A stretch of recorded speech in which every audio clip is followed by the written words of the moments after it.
Good morning, homesteaders and future homesteaders. We haven't uploaded a video in a while, guys. It's been crazy on the farm. A lot's been going on. We had a medical emergency on the farm that we're going to share with you guys. But first, we're going to let the animals out and see how they're doing this morning.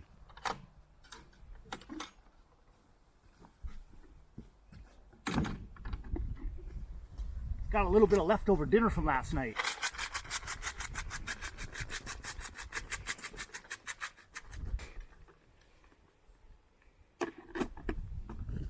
We put a new door on the chicken coop a couple weeks ago. The other one was getting a bit rotten. That one we painted black, so hopefully it'll last the winter.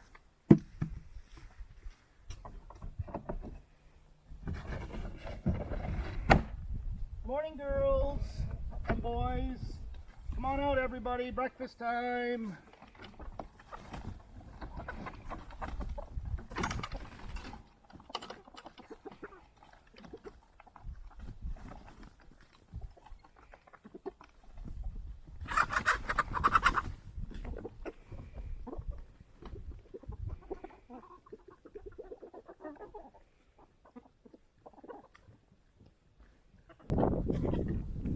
So you guys can see we're up to 29 chickens now. Last year we were sitting at about 9 chickens after we lost a bunch of them.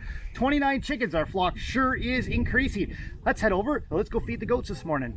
So those of you that follow us on Instagram and Facebook, the other days we cleaned out the goat stalls so that we can open the door in the middle so the boys could mingle with the girls and we can start the breeding process here on the homestead. Got some hay for them this morning.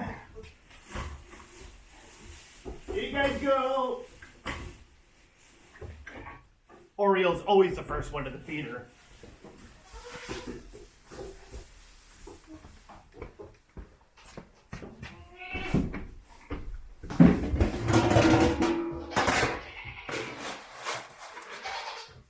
Your favorite part of the morning? Alfalfa pellets. Hey, morning, girls and boys. Hey, everybody. Oh, pushy, pushy, pushy. Come on, girls. Come on, girls. Come on. You guys got some fresh shavings in here. There you go. I see the boys are going to be pushy when it comes to breakfast time.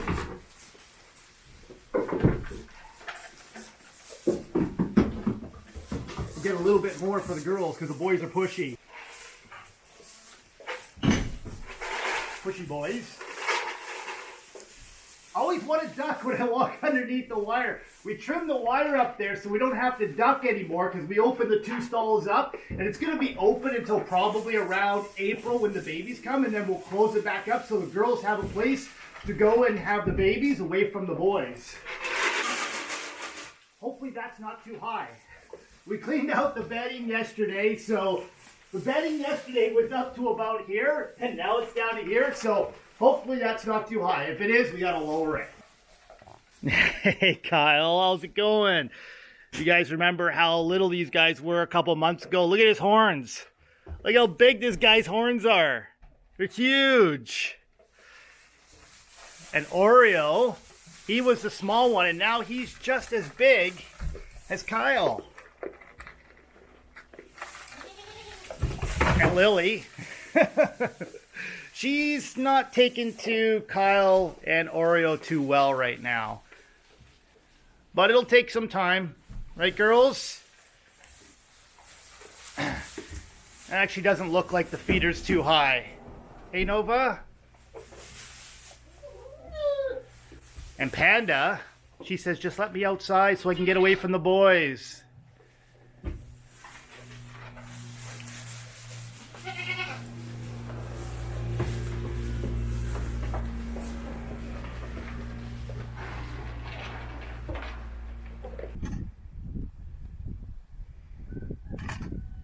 Let everybody outside. There's no snow yet, guys. See, I told you Panda wanted to come outside. And Lily, and Nova.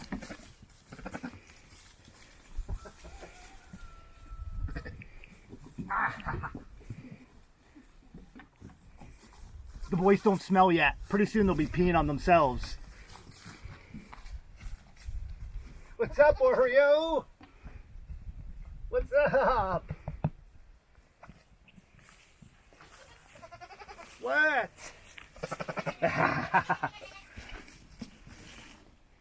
So one of the other jobs we got to get done today is we got to clean out the chicken coop. We got the boys and the girls goat stalls done the other day. That was a huge undertaking. But the chickens, we got to get that done. Even though it's a beautiful 15 degrees today, I think next week we're supposed to hit 19 degrees Celsius. Crazy! It's not normally like this in New Brunswick. But you know what, guys? In a couple of weeks, the snow's coming and we need to get prepared. So we need to load up some shavings and some hay and head over and go clean the chicken coop.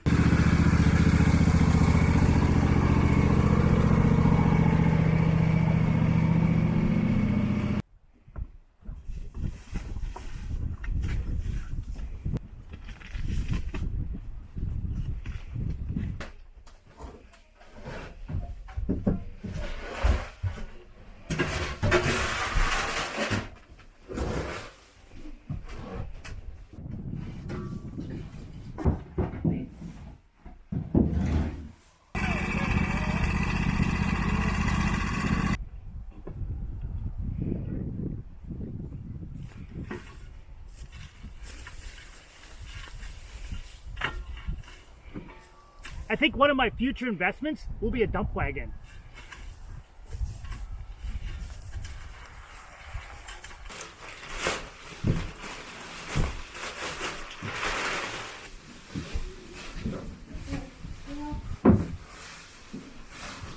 The coop is all clean. It's got fresh bedding, shavings, and straw.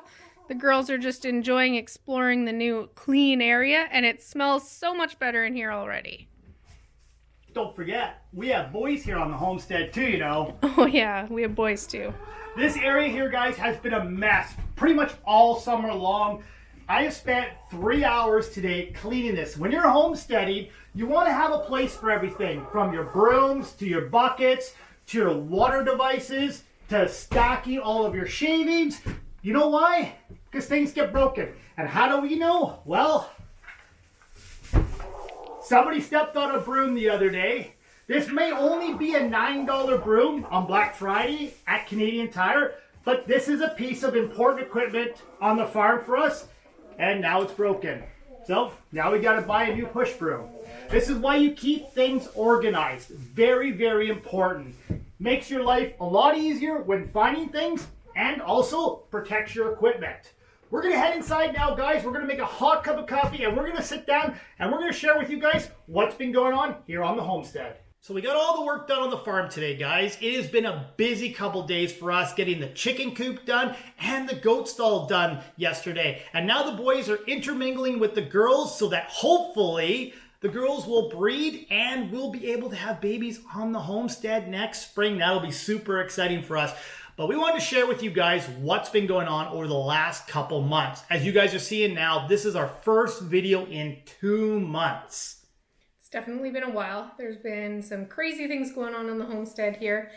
One of the things is I actually had an issue with my gallbladder where I ended up having to go to our local hospital, and they transferred me to the big hospital in Moncton where I actually ended up having to have emergency surgery. And then after I got home, I ended up with an infection. So I had to go back into hospital and was there for almost a week. So this has been going on for approximately a month now, just to give you guys a time frame. About a month ago, about 1 o'clock in the morning, Amanda had some really bad pains. And she woke me up and she said, something's wrong. I need to go to the hospital. So we got the kids up and we went into town and we went to our close hospital, which was about a half an hour away to start with. Which we're lucky to have. We're lucky to have, but it's still a half an hour away. Like, we live in the middle of nowhere, and to have a small hospital a half an hour away is actually a blessing for us.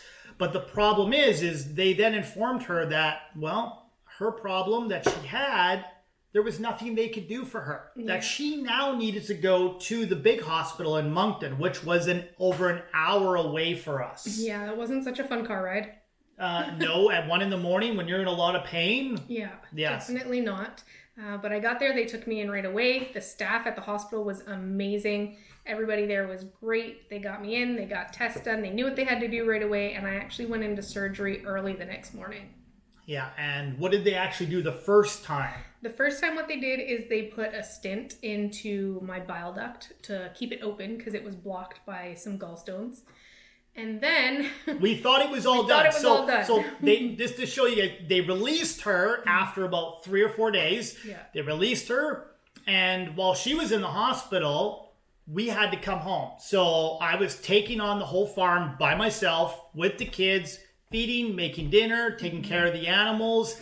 It's a lot of work for one person. It is. But Moncton was in the orange zone at the time, so everything was locked down. They couldn't even come to the hospital if they wanted to. Everything was completely locked down. No visitors, no people in, no people out. So we were basically waiting at home for her to call and say, come get me at the hospital, which is over an hour away. So then I had to get the kids ready, lock up any animals that were outside, and rush into the hospital and pick her up once she was discharged. Mm-hmm. So I got home. It was a couple of days. I felt not too bad. Started to move around and do maybe more than I should have, doing some stuff around the farm, moving things that probably could have waited.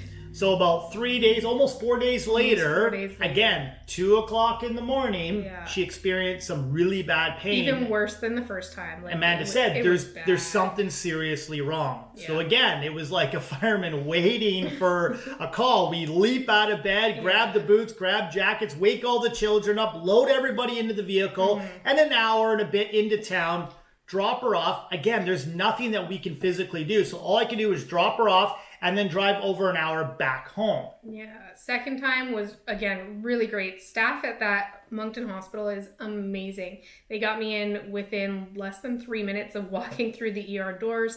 I saw the doctor, and the surgeon pretty much had me prepped for surgery within a couple hours. And we were worried too. With COVID-19 right now, we were scared to even go to the hospital. And I knew the pain for Amanda was intense. First of all, she doesn't like to go to the hospital. And second of all, we've been saying, sure hope we don't have to go to the hospital anytime soon because there's people with COVID in the hospital. Yeah, I think we kind of jinxed ourselves on that one.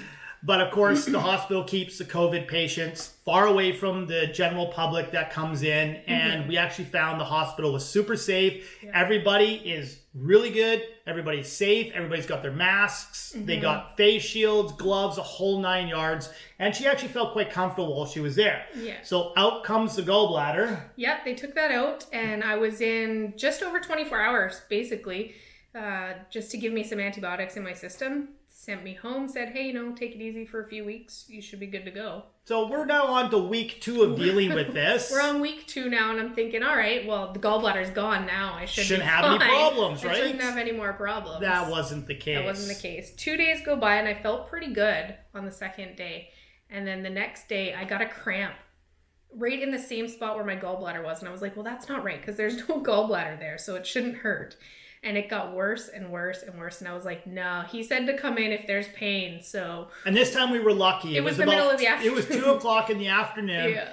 And so we gathered everybody up. Into town we go again. Again, we had to drop her off and come home and wait for the call. And I guess 8 hours had gone by with no call. And then finally she called and she said, I have a really bad infection. Yeah, they did some CT scans and the infection was really bad. So they started me on some IV antibiotics, and I was actually in the hospital this time for 4 days on an IV drip with antibiotics before they actually said it was safe for me to go home. Right over Halloween, over the Saturday Halloween. The kids missed their Halloween this trying year. To explain to the kids. We had already planned to do all our Halloween celebrations at home. We were going to do a little hunt around the yard and dress up and carve some pumpkins at home because, well, you guys saw we grew some really big pumpkins this year, and that had to be put on hold. We eventually got to that 4 days later. A couple days late, but we made it up to them. Exactly.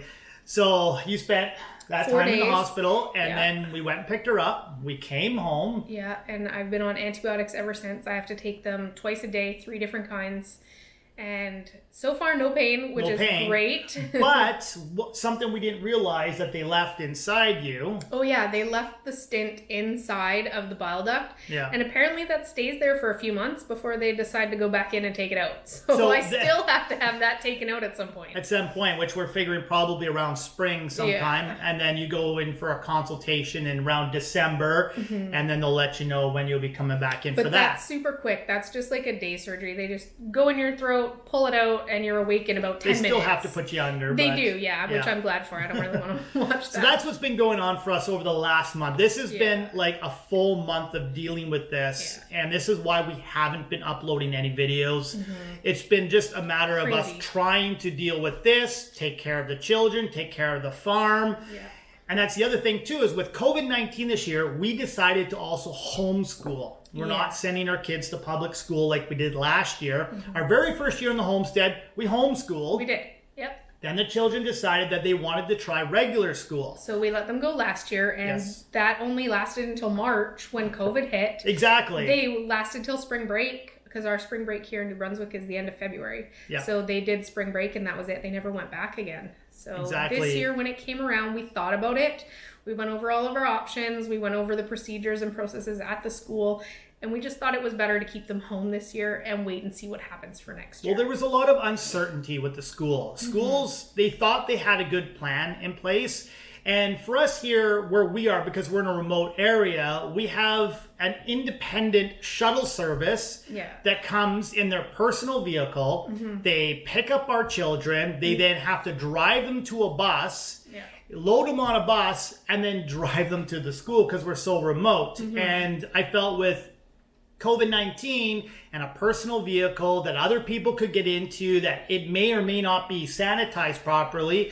We just thought that it'd be better for the safety of the children to keep them home this year. And we're able to do that, so why not keep them home and keep them safe? And as we're finding out now with the numbers like back in BC and Alberta and Saskatchewan and Manitoba and Ontario and Quebec, the numbers are 1,000 a day. It's crazy. We're actually very thankful to be in the Atlantic Canada in what's called the bubble. Yes. We did have an outbreak a little while ago where we hit 90 some cases, but our government stepped in. They said masks were mandatory.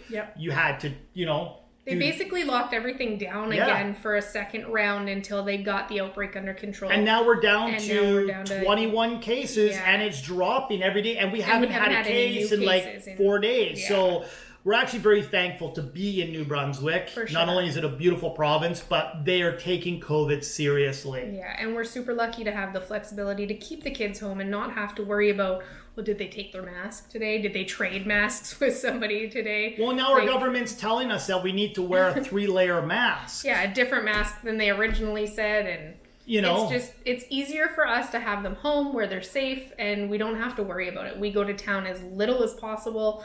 We don't take the kids in the store if we can avoid it. And we're very careful with washing hands, wearing our masks, and not touching anything. Exactly. So back to the farm, what we've actually been able to accomplish here on the farm, you guys, is our pig run has finally been cleared. We've been waiting. That has been a big accomplishment for us here on the farm. I guess it took us about a week to do.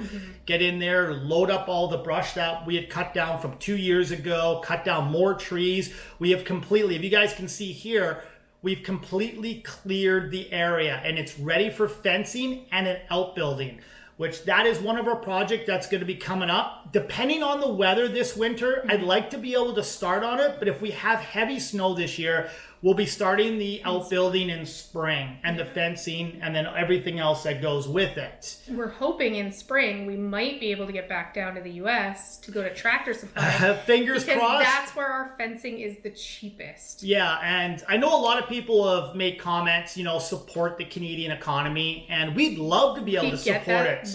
But when you have 300 feet of cattle fencing that cost over $600 in Canada, and it's $180 a roll in the States, and you're buying 6 or 7 rolls at a time. It only makes sense. As a new farm starting out, you want to be thrifty with your money. You're on a budget. Yeah.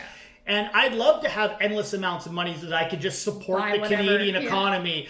But I mean, you also have to look at it as I blame businesses and our government for making our stuff so expensive. Yeah, like T-posts. The same exact T-post at Tractor Supply cost us $3.45, and here they're $11.50 plus tax. Like, you can't be sustainable if you are spending that kind of money. Yeah, we'd never be able to fence anything on the farm. So hopefully the States opens up a little bit. If it's not safe to go down in the spring, we just won't. But if it is safe to go down, our plan is to go down, buy some more fencing, and get that pig run built. Yes. Because we want to get 4 pigs next year is our Yeah. plan here on the homestead. Yeah. Along with the baby goats that we're hoping for. Hoping for at least a few. It's going to be an exciting spring for us. Mm-hmm. Yes, yes it is. So what else is going on? Well, you mentioned 4 pigs. 4 pigs, yes. But you didn't tell them why 4 pigs. Well, why don't you tell them why? What we're planning on doing is we're looking into possibly breeding the pigs. That's right. So we are going to have one that will grow out for meat consumption for us. Yeah. And then we're looking at having 2 females and possibly just 1 male so that we can breed and get babies and sell babies on the farm. That's right. So we're hoping to be able to sell baby goats next year and baby pigs in the future. That will bring in some revenue to help pay for feed and help keep the farm sustainable as we go forward. We're hoping for a large expansion next summer. Yeah, we were kind of hindered this year with the whole COVID situation. Yes. But we have big plans for next year, and that means more videos for you guys. Yes. The videos are going to start getting a little bit more frequent now as things get back to normal. And some of the videos that we actually have planned to come out in the next little while, probably this month or maybe into the beginning of December, is we want to share with you guys. We had a comment on our channel asking us, what are some of the things that we wish we had done when we first started homesteading, some of our mistakes, and some of the biggest accomplishments that we've had. Now, we did a video about a year ago, 5 mistakes that we've done on the farm, but we want to go a little bit more in depth on what we should have done, what we could have done, and what we have done that's made us successful to this point. Exactly. Being 2 years in now, I think we have a little bit better handle on how things work on the farm and where we want to go from here. And it's going to allow us to then expand big because with 2 years of knowledge with the goats and the chickens and, you know, starting to clear land and process our own wood and stuff like that, we have a good handle on what needs to be done to move forward. Yeah, it doesn't feel so much like we're stumbling anymore, like trying to figure things out. It feels like we can plan to go forward now and grow. Exactly.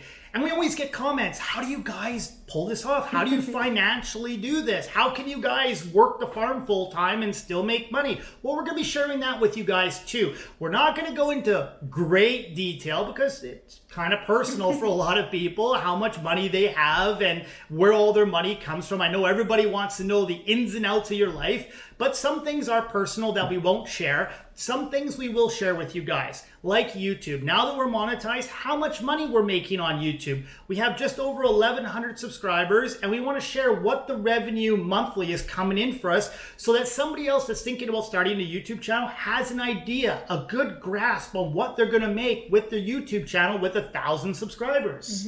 So that's a video that you guys will be seeing in the next little while. So if you guys are new and you guys have come across this video today, make sure you subscribe and turn on the bell notification so when these future videos come out, you guys are going to get notified when we upload them. We just want to thank you guys for hanging out with us today on the farm as we got some chores done and, well, we're sharing with you guys what's happened over the last month or two. Definitely, it's been a crazy time, and we thank you guys for sticking out. I know we've had a lot of comments, both on Instagram and Facebook, and even some emails saying, hey, where are you guys? How's it going? And we really appreciate everybody that reaches out, and I try and answer everybody back as quick as I can. We love to hear from you guys. So until the next video, guys, thanks for watching, and we'll see you soon.